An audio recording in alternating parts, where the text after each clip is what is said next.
were talking with Mike Hood, Educator, world-acclaimed musician. You said two things right as I was writing them, and I was trying to get ahead of you on the second one. But you were talking about the music department, and I was thinking about how the creative parts of education are more personality-driven than syllabus-driven. Indeed, they are. And I never had thought about that before, because when we would get a new art teacher, it would change. Mm-hmm. When you got a new math teacher, it didn't change. It was open a book to page 84, you know, and it, all the creative things changed based on the teacher, and the other stuff didn't. The core things, they call them. Well, I think it's definitely true that it does reflect all of those creative things. You know, the musical, the chorus director. You know, the acting, the guy who teaches the acting. Anything that has more than one right answer is going to be subjectively interpreted by anyone who's trying to teach it. You know, you can't help it. And there are a lot of, disciplines in my school and my colleagues who I respect very much. Their disciplines generally, especially, in the hard sciences like math and science and engineering and stuff, there really is only one right answer sometimes. And in my world of music and art, there's a million right answers. And a good performance of my band of a piece, there's multiple versions of a good performance. The dress rehearsal was really great. The concert was differently great, but still great. And there aren't many, maybe in creative writing, but not in expository writing. You have to hit the points and they have to all be there, so. How has technology changed things? You talked about smart music, which I don't know what that is, but I remember going back, arguing with my brother about tube versus digital amps and how tube amps are softer and they have a warmer sound to them, and people still swear by that. It's true. All the way up to now I hear people saying that I don't like the way digital music sounds. I see people going back to records because there's something about it that's different. I'm sure you heard that last year the vinyl sales reached a level that they hadn't seen since 1989 or something. Well, and what's interesting about, part of the grumpy old guy being nostalgic about vinyl and everything is, one of the things I didn't like about CDs was I couldn't read the liner notes. And liner notes can be so important. Yeah. And they can be an album art can be so important. Absolutely. And it's such it's interesting because like when people play music and they download a song from iTunes or something, and I try and explain to people that the artists and the producers and everybody, they put them on in an order and they're telling you a story. Right. And they really thought it out. It wasn't just grab the chapter of the book you want to read and read it out of order. And it is different if you're listening to The Stranger piecemeal or The Stranger as an album, or absolutely, or Born in the USA or something. Having been on many recordings myself, but with my own New Orleans brass band, the Hoppin' John Orchestra, you can look that up if you want, or come see us play sometime. We made 2 albums so far and have enough material for a third, but both albums I made, I really, really spend a lot of time thinking about what order those dozen tunes were going to go in. And when it went up on iTunes, they were all scrambled and out of order. And I emailed and never got a response. I'm like, please put them in the order that they were in. And they just, whatever order, whoever, CD Baby, whoever sent it, they just put them in whatever order. And so people, now you said people downloading songs. I can tell you that my teenagers do not download songs. To them, music is free. And they stream it from Spotify or Pandora or Last.fm or Amazon or whatever. they just stream the song that they want. Nobody from that generation ever. They don't own music. They don't own it. They don't think about, if they want to hear it again, they'll just stream it again. They don't physically own any media that has the music on it. It lives somewhere else. They can hear it whenever they want. To them, it's free. And I'm sure you've seen this, but a lot of the artists that are making recorded music are making their money by touring and selling merchandise, because it is like a zero revenue stream for selling music now. Yeah, and I understand part of that, and I things like Pandora have introduced me to music that I wouldn't have listened to, because I am very happy. I can listen to a CD until the laser just burns through it. I can, my friends are like, you can drive from Philly to California and listen to one tape, man. Over and over. I can just do that. So I'm fine with that. But every now and then, one of these things like Pandora will introduce me to something. I go, that might not be horrible. But I think that if you like an artist, you have to support them by buying it. I still buy CDs, or I will buy.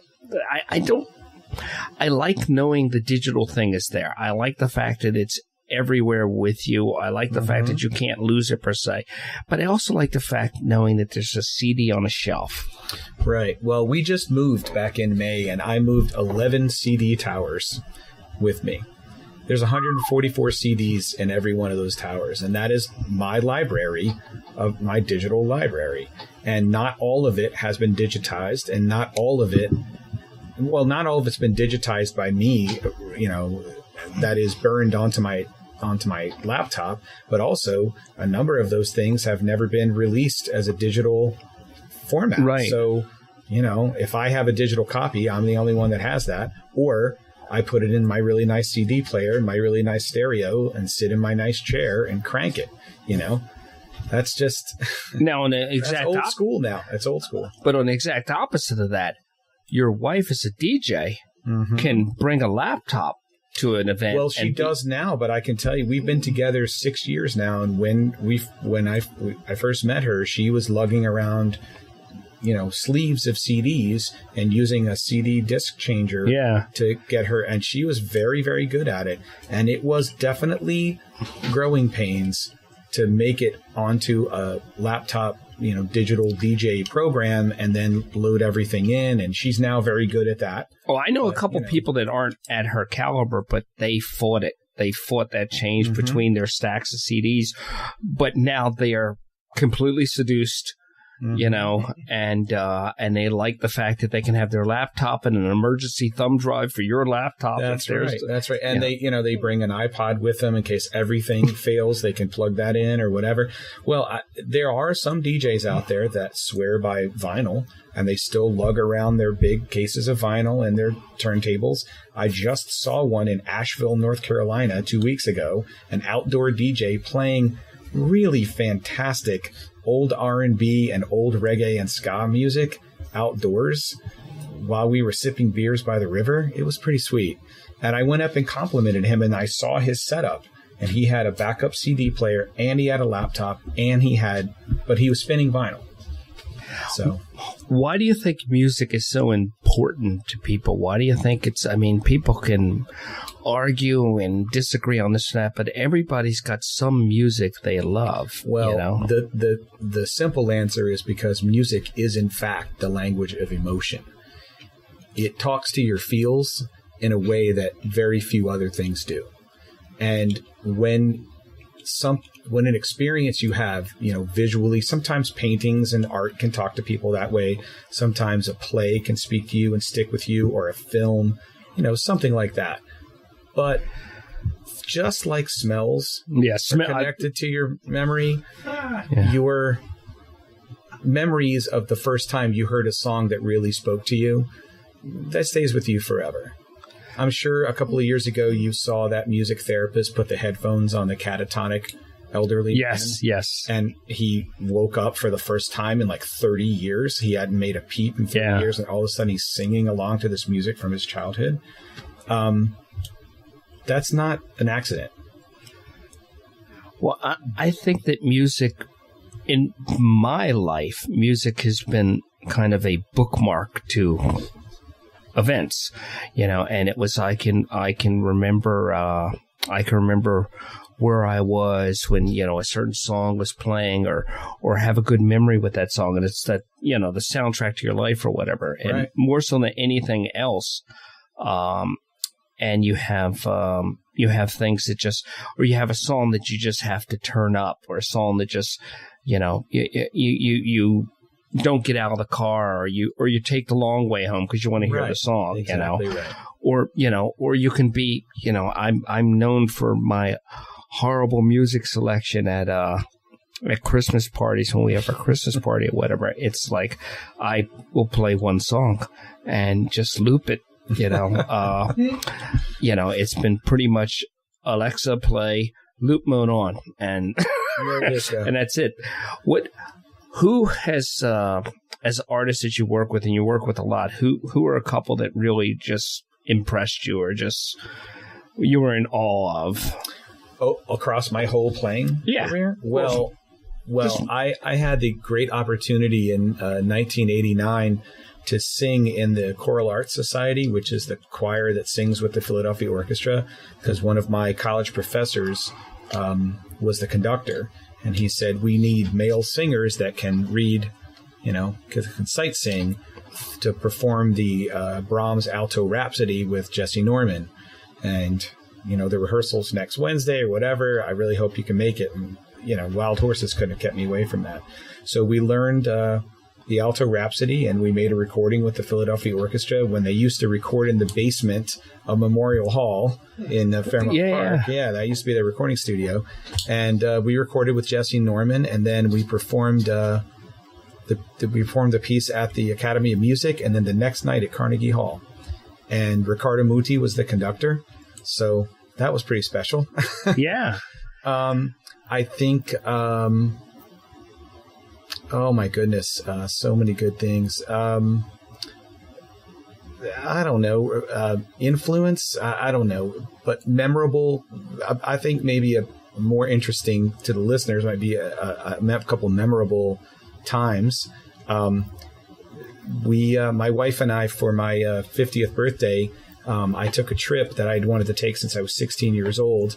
And we flew to Memphis, Tennessee, and spent 4 days and discovered Memphis, and then rented a car and drove down the Blues Highway all the way through the state of Mississippi to New Orleans for 4 days. And it was literally the trip of a lifetime. But when we got to Clarksdale, Mississippi, we got checked into our little hotel, and I said, baby, we've got to go out and hear some blues. We're in Clarksdale. Where should we go? I don't know. We look around or whatever. Oh, there's this Ground Zero Blues Club, which is actually owned by Morgan Freeman, the actor. Okay. So we drive to the center of Clarksdale, and here's a really old cotton warehouse with the big wide porches and stuff. And there's a couple of couches and chairs, easy chairs out on the porch because it doesn't really rain in the summers. They're sitting out there. And there's some people sitting on the couches, lounging around, smoking cigarettes and chatting. We walk up on the porch, and they said, hey, y'all, welcome to Clarksdale, you guys here to hear, some music. And we, Kim and I said, well, of course we are. We're musicians from Philadelphia. And they said, oh my gosh, we're the band. And I said, oh my God, you guys are playing tonight? They said, yeah, we're playing tonight. What do you play? And I said, well, I play bass and trombone, but she sings. And they're like, you know any blues? And I'm like, of course we know blues. She goes, oh, y'all have to sit in. So sure enough, about halfway through the set, the singer behind the piano says, hey, we have some friends from Philadelphia. Bring them out to play. And first night in Mississippi, I'm on stage playing with a blues band. That was pretty special. It's kind of a universal language. Indeed it is. Indeed it is. And what type of, and this is a bad question, because I know the answer, I think. What type of music do you like? Good music. Okay, I thought it was going to be all music, but good music is a better answer. Yeah, that's paraphrasing Duke Ellington. That's essentially what he used to say.